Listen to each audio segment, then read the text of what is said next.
Alors, bonjour à vous tous. Bienvenue à une des capsules de formation de Vis-à-vis. Aujourd'hui, nous sommes avec Stéphanie Roy du groupe Éthique Société Notariale et qui va nous entretenir sur 3 sujets. Je vais lui poser des questions, mais sur la procuration, le mandat de protection et le testament. Alors, sans plus tarder, Stéphanie, merci d'être là, c'est grandement apprécié. Une jeune femme là, notaire, on est tellement heureux. Alors, le premier point que l'on veut discuter, c'est cette fameuse procuration que les gens connaissent un peu, mais pas tant. Alors, qu'est-ce que c'est, Stéphanie, une procuration? Qu'est-ce qu'on fait avec ça? Dans le fond, une procuration, on parle ici d'une procuration générale.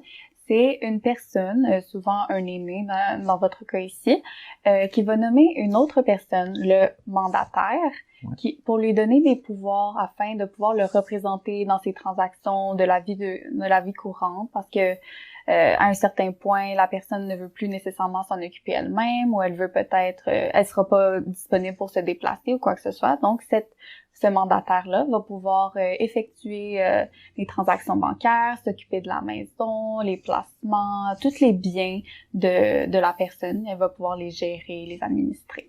Fait que si j'ai pas le temps, si je trouve que j'ai moins de talent, je peux nommer un de mes enfants, un ami, un proche en qui vous avez confiance, en fond, vous pensez que cette personne-là va bien prendre soin de vos choses, de vos transactions, comme je disais, vous avez confiance en cette personne-là, vous pouvez la nommer, vous pouvez même nommer 2 personnes techniquement si vous pensez que les 2 travailleraient bien ensemble, une est un peu plus occupée ou quelque chose comme ça.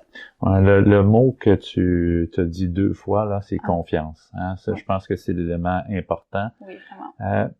On se dit toujours, on va essayer de sauver un peu d'argent. On peut essayer de le faire par nous-mêmes. J'ai été voir sur Internet, puis on peut voir qu'il y a une multitude de formulaires qui existent.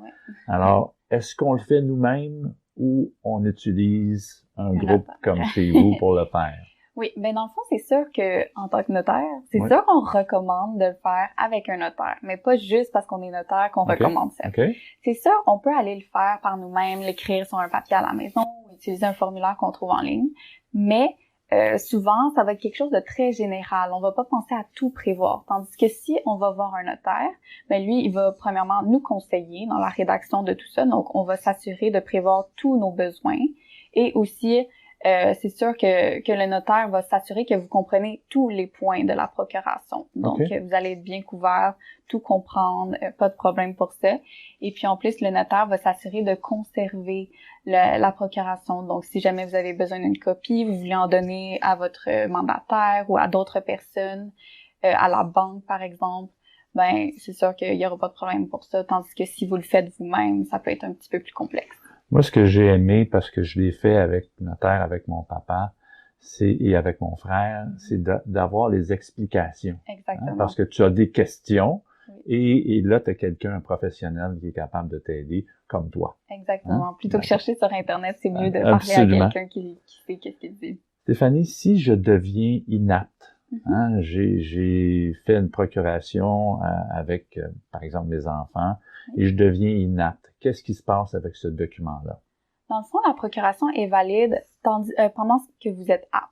Donc, c'est sûr qu'une fois l'inaptitude atteinte, donc déclarée par un médecin, la procuration ne sera plus valide. Qu'est-ce qu'il va falloir faire à ce moment-là? C'est soit vous avez fait un mandat de protection avec un notaire ou par vous-même, ce qu'on va parler plus tard dans le fond. Donc, soit ça va entrer en jeu à ce moment-là. Ou encore, si vous n'avez pas fait de mandat de protection, votre famille, un de vos proches va demander l'ouverture d'un régime de protection à votre égard. Donc ça va prendre un petit délai un petit peu plus long que si vous avez un mandat, dans le fond. Mais la procuration ne sera plus valide en soi. Si je me retrouve dans une situation où j'ai fait une procuration, encore une fois, avec mes enfants, ou quelqu'un fait ça, et il y a quelqu'un qui abuse de son mandat. Qu'est-ce qui se passe? Donc, c'est sûr, on essaie de choisir une personne en qui on a confiance, mais il peut toujours s'avérer que la personne nous surprenne et qu'il semble avoir un petit peu d'abus. Donc, soit nous-mêmes, on remarque que la personne gère pas très bien nos affaires ou quelqu'un dans notre entourage remarque ça, alors il va toujours être possible à tout moment de révoquer la procuration. Il n'y a pas de problème pour ça. Fantastique. Merci Stéphanie, c'est bien gentil. Alors, messieurs, dames, on a couvert le premier sujet qui est la procuration. Nous allons, dans le prochain sujet, couvrir le mandat de protection. Puis, vous allez voir au bas de l'écran, là, vous allez avoir les coordonnées de la firme où Stéphanie travaille. Alors, vous vous gênez pas. Si vous avez des questions, vous avez besoin de faire des choses, vous appelez Stéphanie. Merci.